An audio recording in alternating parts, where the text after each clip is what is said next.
Livingstone Hospital in the Eastern Cape is turning away patients in urgent need of orthopedic surgery because the medical devices or the implants needed are unavailable.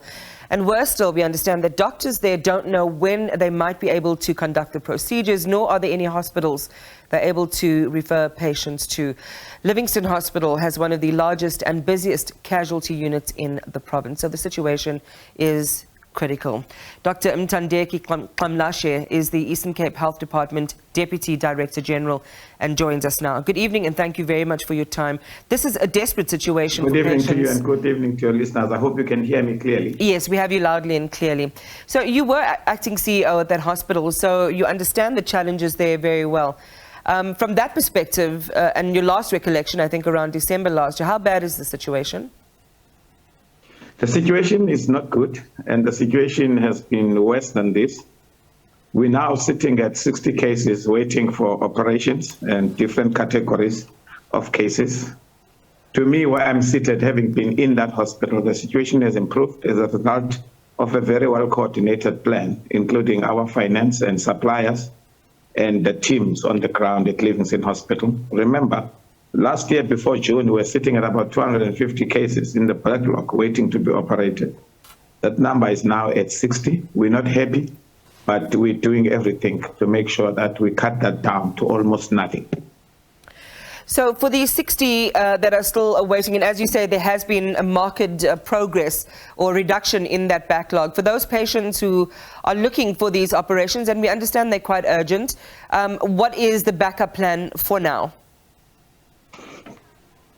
For now, man, we're under tremendous pressure as Livingstone and many sister hospitals in relation to trauma care because of what you see and witnessing every day happening in society. The demand for these services keeps going up, and our backlogs, despite the improvement, they may reaccumulate. We may be talking another higher number in the next 6 months. So, but however, a lot of those things are outside of our ambit. What we're then doing as a hospital and even as a province is to increase the theatre platform. We are now opening 2 additional theatres at Livingstone that are going to operate 24/7. In other words, we're moving to instant intervention. As you come in, straight to theatre, and then you can go to the ward afterwards. That has been a lot of work that has taken almost a year to put together with the teams on the ground. And that is ready now to kick in. We are also opening new centers in other hospitals, surrounding district hospitals that don't usually perform orthopedic cases. We're opening new theaters there in order to relieve the pressure on Livingstone Hospital. So by end of April, we'll be launching 3 sites in the province, and by June, May, 10 sites in the province, 10 new sites dealing with orthopedic backlog will be opened in the province. That's where we are now as a province. We're not happy, but we're not as bad as we were. So just again, to be an advocate, so to speak, of those patients who've not been able to access the care, the earliest that they would be practically able to access the care is around the end of April. No, this is work in progress. As I'm talking to you, my doctors are in theater. You know, our issue is not, we're not stopped operating. What we're dealing with is a backlog that accumulates over time.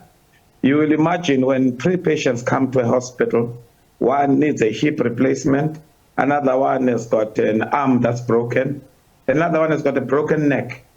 We'll always choose the one with the broken neck because it's life-threatening. Doesn't make the others less important. But what then happens, as you triage these patients in that manner, with more life-threatening injuries, you accumulate backlogs of the other non-life-threatening injuries, which are equally important. It's their basic right for any person, irrespective of the extent of the injury, to be treated immediately. Yeah. All right, well, and that's heartening to hear. You know, you said there was a massive backlog. It's been funneled down to around 60. You're still able to manage concurrent surgeries. It's very different to the picture that we have been reading about in terms of the dire and critical situation at the hospital. I want to come to this question, and it's actually the suppliers of the hardware themselves. Reportedly, they've not been paid, which is what led to the situation or has partly contributed to the situation. We understand they owed something like 50 million rand. Have they been paid? Are they the ones that are providing the implants and all the necessary medical tech that's needed for these operations? I must really commend the attitude of our suppliers. They've been very patriotic. Despite us owing them huge sums of money, you know, some of them never suspended our accounts. They continued to assist us, in fact, to cut the backlog. That's why we're able to move from 350 to 60 today. Some of them have not yet been paid up to date, but they continue to support us. We know that the government is really tight on finances, but plans are afoot to make sure that we bring those accounts up to date by end of April to May. We're working very close with those suppliers. I wouldn't mention them by name. We sit around the table, we look at the problem. They have actually owned the problem. So the relationship is no more commercial. It's about health service delivery. So their attitude is completely different to the usual, you know, in South Africa. Yeah. I mean, I'm glad to hear you say that, but, you know, we all know that patriotism doesn't pay the bills.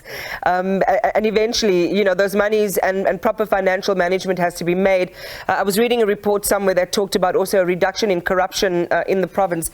One hopes, Doctor, that there is the turnaround both in governance and accountability in paying suppliers on time and in providing a credible and urgent critical care service for the people, not only in the Livingstone Hospital, but hospitals in the Eastern Cape as a whole.